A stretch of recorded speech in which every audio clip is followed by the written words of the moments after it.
지난주부터 매주 월요일 이 시간 여러분을 찾아뵙고 있는 차이나뷰 시간입니다. 이 시간은 항상 미중산업경제연구소의 조용찬 수장과 함께 중국과 관련한 이슈들 알아보겠습니다. 안녕하세요. 예, 안녕하십니까. 네, 먼저 중국, 오늘까지 국경절 연휴가 계속해서 이어지고 있습니다. 이 기간 동안 중국도 들썩이지만 우리나라도 중국 관광객으로 들썩였다라는 소식이 들려오고 있는 상황인데요. 실제로 우리나라를 방문한 중국인들 몇 명이나 될까요? 네, 우리나라를 방문한 중국인들 같은 경우는 국경절 연휴 기간에 한 15만 명 정도 된다고 합니다. 예. 왜 그런 거니?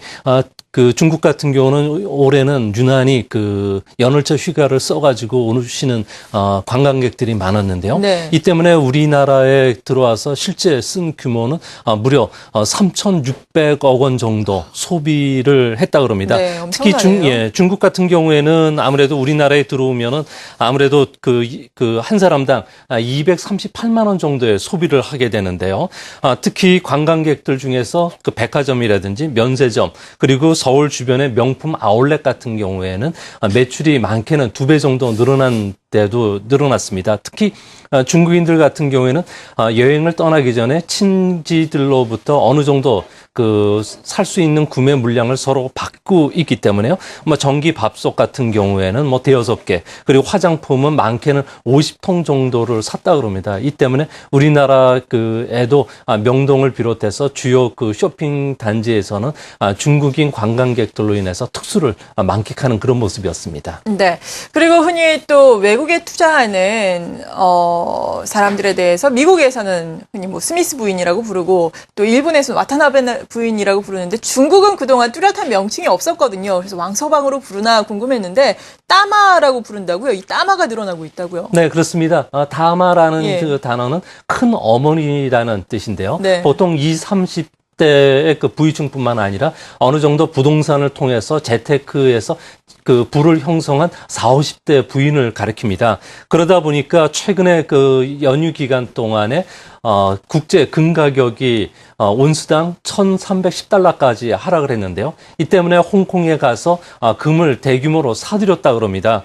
특히 중국 같은 경우에는 10월달은 결혼이 유난히 많기 때문에 결혼용 금 수요가 폭발적으로 늘어나는 시기고요. 또 새해에는 아무래도 중국의 기념품 수요들이 많기 때문에 금 수요가 계속 일어날 것으로 보여집니다. 이 때문에 중국에서는 황금 따마라는 이야기를 하는데요. 그림을 잠깐 보시면요.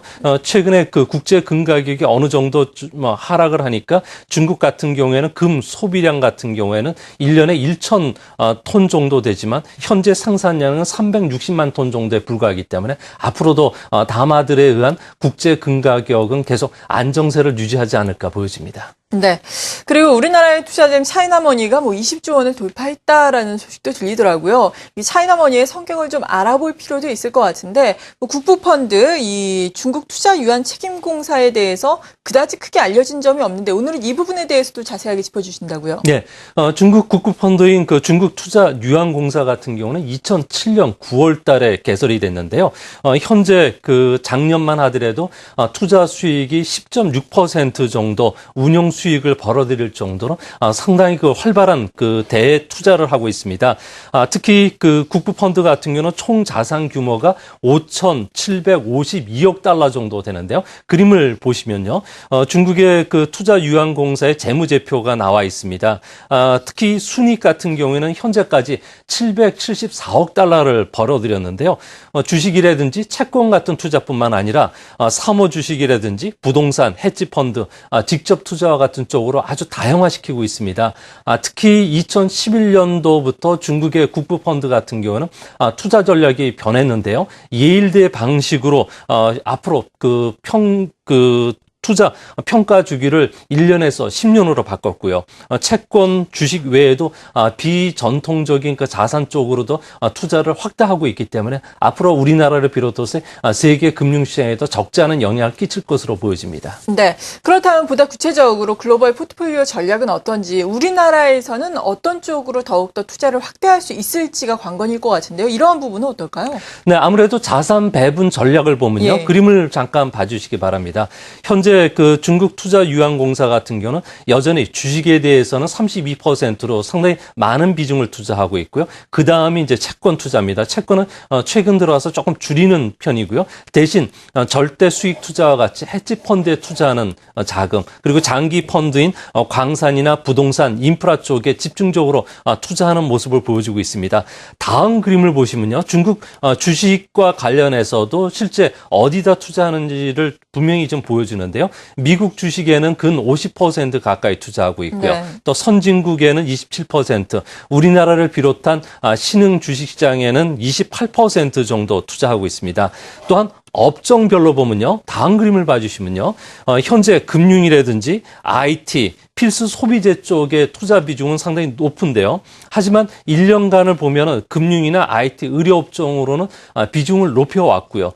대신 에너지라든지 원재료 쪽으로는 비중을 좀 낮추는 이런 전략을 써왔다는 점은 아무래도 리서치 능력이 강화되면서 해외 시장에서도 적극적으로 포트폴리오를 변경시키고 있는 것을 분명히 알 수가 있습니다. 네. 주식에서 차지하는 비중이 한 32%가 되고 채권 쪽도 19% 정도가 된다라면서 구체적으로 말씀해 주셨는데, 그렇다면 우리나라에 들어올 수 있는 자금은 어느 정도나 될까요? 네, 앞으로는 중국 같은 경우에는 그 채권 투자도 상당히 늘릴 것으로 보여지는데요. 예.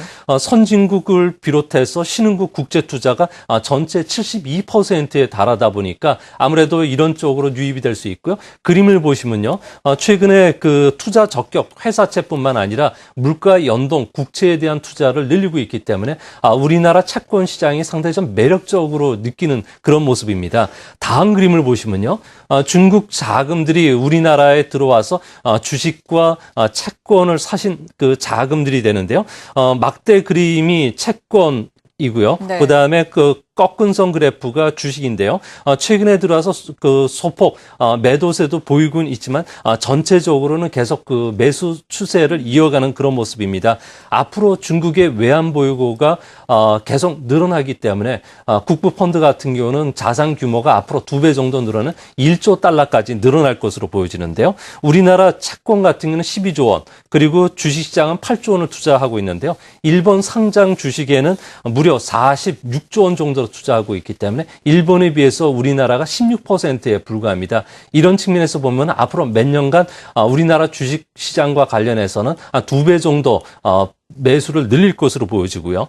특히 금융이라든지 회사채 펀드, 외환시장, 대체 투자라든지 펀드 상품 쪽에 앞으로 자산 비중을 높이기 때문에 이거와 관련된 우리 국내 펀드 매니저들은 중국 국부 펀드에 적극적인 홍보하는 전략이 앞으로 필요하지 않나 보여집니다. 네, 우리 기관들의 노력도 말씀하신 것처럼 필요할 것 같습니다. 중국 국부펀드의 운용 방침에서부터 우리나라에 어느 정도까지 또 투자를 할 수 있을지 굵직굵직한 그림도 살펴봤고요.